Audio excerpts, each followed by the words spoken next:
adik-adik kelas remaja dan pra-remaja. Gimana nih kabarnya? Wah, kakak berharap semuanya dalam keadaan sehat dan tetap semangat. Oke adik-adik, kita ketemu lagi untuk minggu ini. Kita mau sekolah minggu lagi nih. Semuanya udah siap kan untuk mengikuti sekolah minggu kita di hari ini? Wah, kakak senang sekali nih. Saking senangnya kakak mau ngajak adik-adik semuanya bernyanyi lagu Hari Ini Kurasa Bahagia. Yuk kita nyanyi sama-sama dulu ya adik-adik.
Nah, gimana nih? Udah siap nyanyi? Jadi makin semangat kan?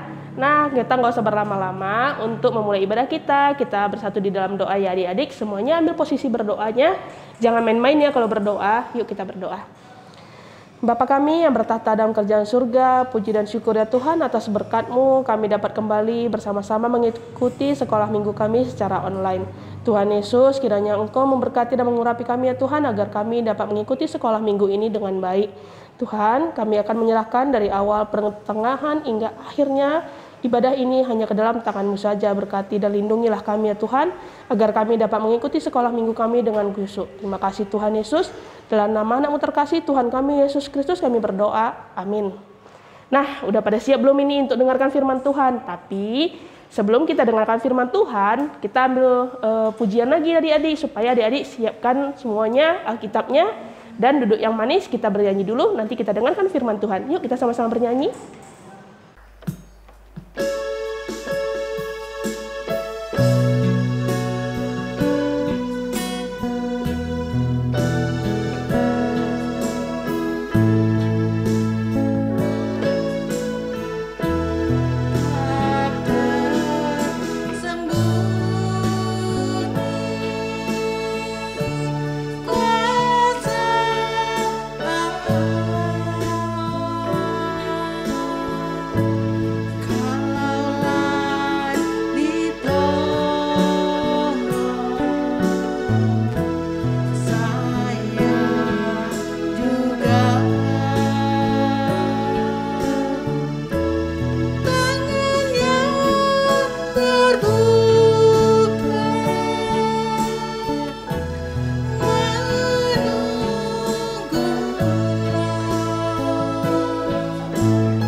Adik-adik yang Tuhan Yesus kasihi, tadi kita sudah berdoa dan menyanyi memuji Tuhan. Nah, sekarang waktunya kita untuk membaca dan mendengarkan serta merenungkan firman Tuhan. Nah, untuk itu Karin mengajak adik-adik kembali untuk berdoa, untuk menghadap Tuhan dalam doa, meminta pimpinan Roh Kudus. Mari kita bersama-sama berdoa. Tuhan Yesus yang baik, terima kasih karena saat ini kami boleh kembali datang kepadamu. Kami memohon tuntunan Roh Kudus-Mu agar firman yang akan kami dengarkan, yang kami akan baca, serta renungkan, boleh kami mengerti Tuhan. Berikan kami kekuatan Tuhan, supaya firman ini boleh menjadi pedoman bagi hidup kami setiap hari dalam kami bersikap, berpikir, bertingkah laku maupun bertutur kata. Terima kasih Tuhan Yesus, di dalam nama-Mu kami berdoa. Amin. Adik-adik yang Tuhan Yesus kasihi, kita akan bersama-sama membaca Yunus pasal 4 ayat 1 sampai dengan ayatnya yang ke-11. Yunus pasal 4 ayat 1 sampai dengan ayatnya yang ke-11. Kita membacanya bersama-sama. Judul perikopnya adalah Yunus menginsafi. Yunus belajar menginsafi bahwa Allah mengasihi bangsa-bangsa lain. Ayatnya yang pertama, tetapi hal itu sangat mengesalkan hati Yunus. Lalu marahlah ia, dan berdoalah ia kepada Tuhan, katanya, ya Tuhan, bukankah telah kukatakan itu ketika aku masih di negeriku? Itulah sebabnya, maka aku dahulu melarikan diri ke Tarsis, sebab aku tahu bahwa Engkaulah Allah yang pengasih dan penyayang, yang panjang sabar dan berlimpah kasih setia, serta yang menyesal karena malapetaka yang hendak didatangkannya. Jadi sekarang ya Tuhan, cabutlah kiranya nyawaku, karena lebih baik aku mati daripada hidup. Tapi firman Tuhan, layakkah Engkau marah? Yunus telah keluar meninggalkan kota itu dan tinggal di sebelah timurnya. Ia mendirikan di situ sebuah pondok dan ia duduk di bawah naungannya menantikan apa yang akan terjadi atas kota itu. Lalu atas penentuan Tuhan Allah tumbuhlah sebatang pohon jarak melampaui kepala Yunus untuk menaunginya, agar ia terhibur daripada kekesalan hatinya. Yunus sangat bersuka cita karena pohon jarak itu. Tetapi keesokan harinya ketika fajar menyingsing, atas penentuan Allah maka datanglah seekor ulat yang menggerek pohon jarak itu sehingga layu. Segera sesudah matahari terbit, maka atas penentuan Allah bertiuplah angin timur yang panas terik, sehingga sinar matahari menyakiti kepala Yunus. Lalu rebalah ia lesu dan berharap supaya mati. Katanya, lebih baiklah aku mati daripada hidup. Tapi berfirmanlah Allah kepada Yunus, layakkah engkau marah karena pohon jarak itu? Jawabnya, selayaknya lah aku marah sampai mati. Ayat ke-10, lalu Allah berfirman, engkau sayang kepada pohon jarak itu, yang untuknya sedikit pun engkau tidak berjerih payah, dan yang tidak engkau tumbuhkan, yang tumbuh dalam satu malam dan binasa dalam satu malam pula. Bagaimana tidak aku akan sayang kepada Niniwe, kota yang besar itu, yang berpenduduk lebih dari 120.000 orang, yang semuanya tidak tahu membedakan tangan kanan dari tangan kiri, dengan ternaknya yang banyak. Demikianlah firman Tuhan. Adik-adik yang Tuhan Yesus kasihi, pembacaan Alkitab kita hari ini merupakan kelanjutan dari cerita Alkitab kita minggu lalu. Setelah Yunus memberitakan tentang hukuman Tuhan atas kota Niniwe, maka yang terjadi adalah orang-orang Niniwe menjadi sangat takut. Sebab mereka percaya akan berita yang disampaikan oleh Yunus. Walaupun orang-orang Niniwe sendiri adalah orang-orang yang tidak percaya kepada Tuhan, adik-adik. Mereka mempunyai Tuhannya mereka sendiri. Mereka menyembah dewa yang bernama Dewi Ishtar, yaitu dewi Dewi cinta dan peperangan. Tapi yang orang-orang Niniwe percaya adalah bahwa Tuhan Allahnya orang Israel adalah Tuhan Allah yang kuat, yang perkasa. Dan kalau Tuhan memberitakan penghukumannya, maka pasti penghukuman itu akan terjadi pada orang-orang Niniwe. Itulah yang membuat orang-orang Niniwe menjadi sangat takut. Dan mereka pun memutuskan untuk bertobat melalui puasa, dan juga mereka berkabung. Mereka mau menyatakan pertobatannya kepada Tuhan. Nah, Tuhan sangat bersuka cita adik-adik dengan pertobatan orang-orang Niniwe ini, dan Tuhan pun tidak jadi menghukum kota Niniwe. Nah, itu adalah cerita Alkitab kita minggu lalu. Nah, hari ini kita mau menyoroti sikap hati Yunus atas keputusan Tuhan yang tidak jadi menghukum kota Niniwe, adik-adik. Yunus bukannya senang, padahal seharusnya dia merasa senang dan bangga karena dia sudah menyelesaikan tugasnya dengan baik, dan juga hasilnya juga sangat baik karena orang Niniwe bertobat dan Tuhan tidak jadi menghukum orang Niniwe. Harusnya itu adalah menjadi sebuah cerita yang happy ending bagi Yunus. Tapi yang terjadi, Yunus malah merasa sedih, adik-adik. Dia merasa kecewa, dia marah kepada Tuhan. Karena bukan itu yang Yunus inginkan. Sedari awal ketika Yunus mendapatkan tugas dari Tuhan, Yunus ingin agar orang-orang Niniwe itu dihukum. Orang-orang Niniwe atau orang-orang dari bangsa Asiria adalah orang-orang yang terkenal akan kekejamannya dan kejahatannya.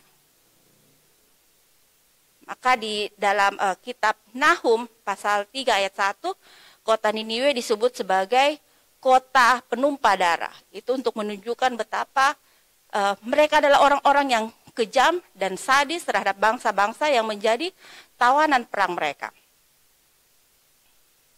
Kepada orang-orang seperti inilah Yunus harus memberitakan pertobatan agar mereka bertobat. Dan Yunus tidak menyukainya. Itulah sebabnya dari awal Yunus menolak dengan keras. Sehingga dia bermaksud untuk melarikan diri ke Tarsis karena dia tidak mau mengerjakan tugas dari Tuhan itu. Bagi Yunus, orang Niniwe adalah orang-orang yang jahat. Mereka juga adalah musuh bangsa Israel. Sehingga musuh bangsa Israel harusnya menjadi musuh Tuhan juga. Dan Tuhan tidak boleh mengampuni orang Niniwe. Kalaupun Tuhan menerima pertobatan orang Niniwe, tapi Tuhan harus tetap menghukum orang Niniwe. Nah, adik-adik yang Tuhan Yesus kasihi, Yunus digambarkan atau ditunjukkan sebagai orang yang keras hati dan juga tidak patah semangat. Yunus tetap berharap bahwa Tuhan tetap akan menghukum orang Niniwe. Itulah sebabnya ketika Yunus selesai mengerjakan tugasnya memberitakan penghukuman atas kota Niniwe selama 3 hari 3 malam, Yunus berkeliling kota Niniwe. Dia kemudian tidak langsung kembali ke negerinya, adik-adik. Tapi dia keluar dari kota itu sambil menunggu apa yang akan terjadi kepada kota Niniwe. Ayatnya yang kelima. Yunus masih berharap bahwa Tuhan akan berubah pikiran. Mungkin di menit-menit atau detik-detik terakhir, selama 40 hari itu Tuhan akan berubah pikiran dan kembali menghukum kota Niniwe. Lalu Yunus pun mendirikan mendirikan pondoknya di sebelah utara di luar kota Niniwe sambil menunggu apa yang akan terjadi atas kota itu. Lalu Tuhan kemudian menghibur Yunus.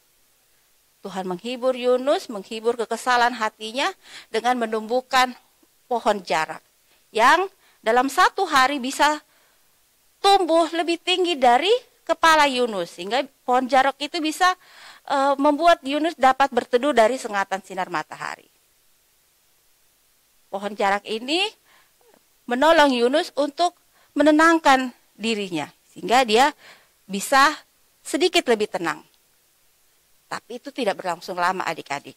Karena keesokan harinya pohon jarak itu mati dimakan oleh ulat.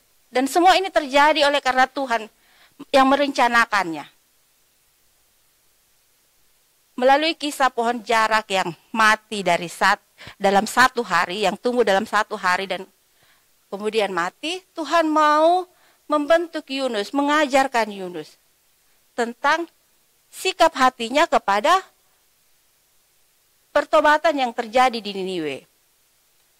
Kalau Yunus saja sayang kepada pohon jarak itu, karena pohon jarak itu mati dimakan ulat, maka pasti Tuhan yang adalah Allah yang maha pengasih, yang pengasih dan penyayang, pasti akan lebih sayang kepada orang-orang Niniwe yang adalah ciptaannya. Dan pasti Tuhan akan mengampuni mereka kalau mereka mau bertobat. Nah, dari sini kita belajar adik-adik. Melalui pelajaran cerita Alkitab kita hari ini kita belajar bahwa di mana ada pertobatan, maka disitulah ada pengampunan. Orang Niniwe bertobat dengan sungguh-sungguh, bukan hanya melalui pertobatan, melalui apa yang mereka ucapkan, tapi mereka melakukannya.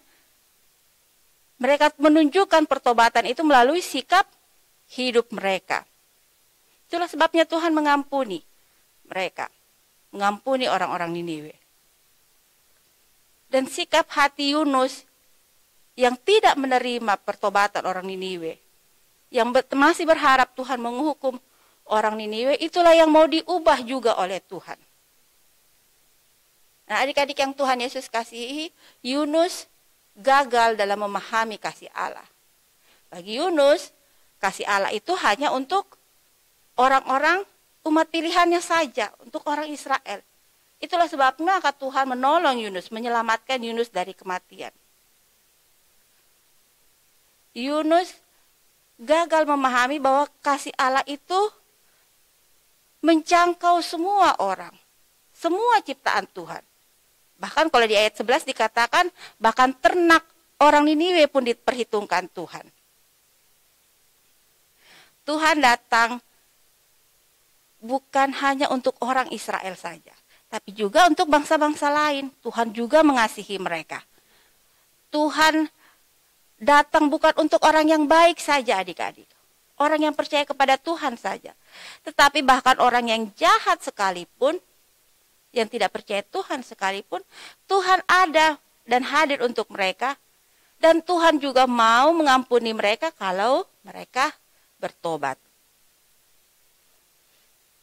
Adik-adik yang Tuhan Yesus kasihi,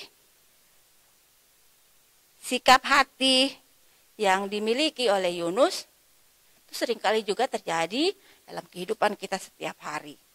Kita lebih mudah untuk menilai dan menghakimi orang lain. Apalagi kalau orang itu kita tidak suka.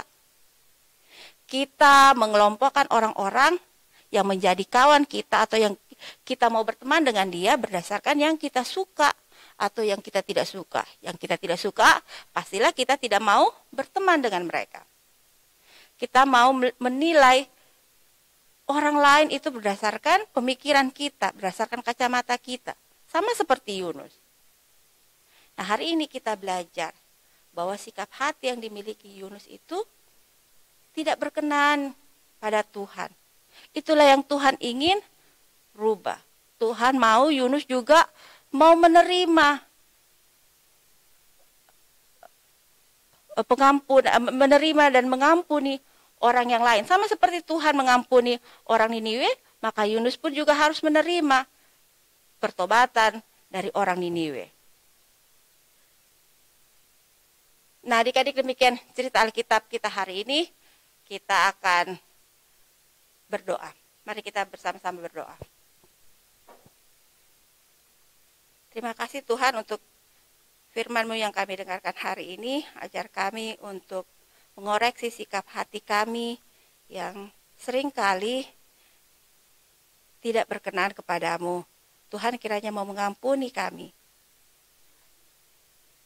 Biarlah firman yang kami dengarkan hari ini Tuhan boleh kami bawa dalam kehidupan kami setiap hari, kehidupan kami sehari-hari, dan menjadi pedoman bagi kami dalam melakukan segala kegiatan dan aktivitas kita, kami setiap hari.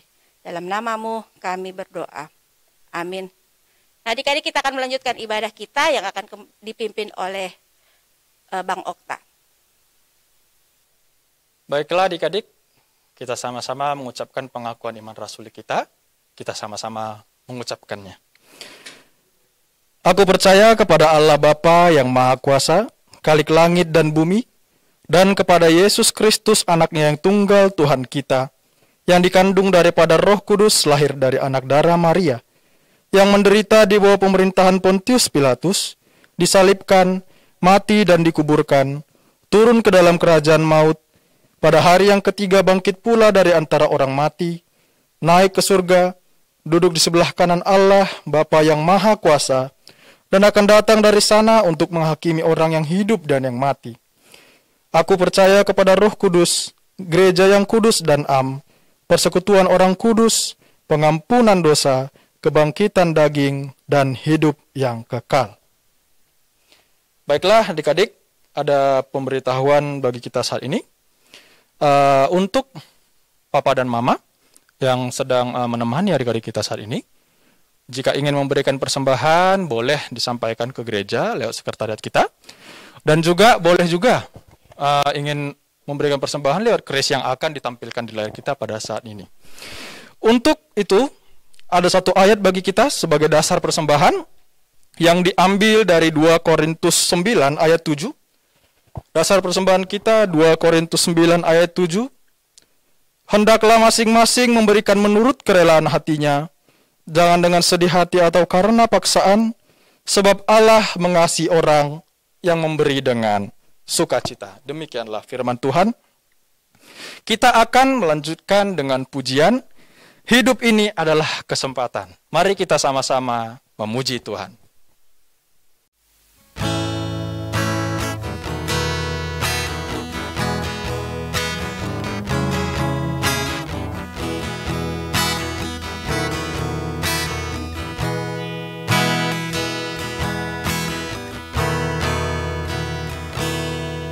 Hidup ini adalah kesempatan. Hidup ini untuk melayani Tuhan. Jangan sia-siakan waktu yang Tuhan beri. Hidup ini harus jadi berkat. Oh Tuhan, pakailah hidupku selagi aku masih kuat. Bila saatnya nanti ku tak berdaya lagi, hidup ini sudah jadi berkat.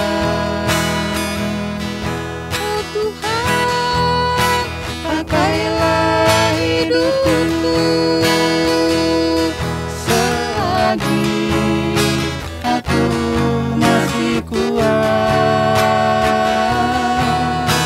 Bila saatnya nanti ku tak berdaya lagi, hidup ini sudah jadi berkat. Mari kita bersama-sama menyatukan hati dan pikiran kita untuk berdoa yang akan Abang pimpin pada saat ini. Kita satukan hati, kita berdoa. Tuhan, terima kasih atas kesempatan yang masih bisa kami rasakan pada saat ini. Di hari Minggu yang indah ini, kami bisa memuji dan memuliakan nama-Mu, beserta mendengarkan firman-Mu yang luar biasa. Di mana Engkau masih memberikan kesempatan kepada kami. Di mana Engkau masih memberikan kesempatan agar kami menjadi yang lebih baik lagi, meninggalkan perbuatan kami yang buruk, dan menjadi manusia yang lebih bertanggung jawab, melaksanakan firman-Mu saja ya Tuhan. Tuhan, inilah persembahan yang telah kami berikan kepadamu. Tapi kami yakin dan percaya Tuhan, persembahan ini bisa dilakukan hanya untuk memuji, memuliakan nama-Mu, dan demi pelayanan bekerja hanya untuk-Mu saja ya Tuhan. Tuhan, dengarkanlah doa kami ini yang akan kami sempurnakan lewat doa Bapa kami demikian. Bapa kami yang di surga, dikuduskanlah nama-Mu, datanglah kerajaan-Mu, jadilah kehendak-Mu di bumi seperti di surga. Berikanlah kepada kami hari ini makanan kami yang secukupnya, dan ampunilah kami akan kesalahan kami, seperti kami juga mengampuni orang yang bersalah kepada kami. Dan janganlah membawa kami ke dalam pencobaan, tapi lepaskanlah kami daripada yang jahat, karena Engkau-Lah yang punya kerajaan, dan kuasa, dan kemuliaan sampai selama-lamanya. Amin. Bapa, terima kasih. Bapa, terima kasih. Bapa di dalam surga, ku berterima kasih. Amin. Salam semuanya, selamat hari Minggu. Tuhan Yesus memberkati.